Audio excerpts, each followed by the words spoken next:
This afternoon, the Trump administration is getting ready to reveal details of what President calls economic D-Day against Iran. They're wanting to kick this off next week.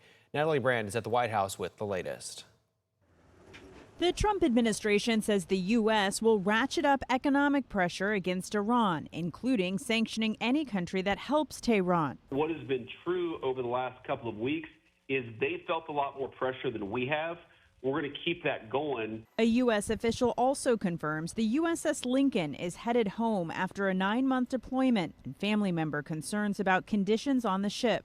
Another aircraft carrier, the USS George Washington, has arrived in the Middle East to provide relief. Here at the White House, President Trump's ballroom construction faces a key deadline after a lower court ordered work to stop because Congress did not approve the project. The Trump administration is waiting to see if the Supreme Court will intervene, arguing it's a matter of national security.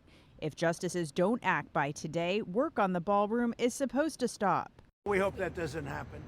I can't imagine it happening. This week, it also appears President Trump reconciled with his one-time fixer turned foe, Michael Cohen, calling into his former lawyer's radio show. You and I have obviously traveled a pretty rocky road together. Cohen went to prison for campaign finance violations and later called his former boss, quote, a con man in testimony before Congress. They weaponized you, they weaponized a lot of people, and I respect the fact that you recanted everything you said, and that's a big thing that you did. Cohen acknowledged he has resubmitted an application for a presidential pardon after President Biden denied his request.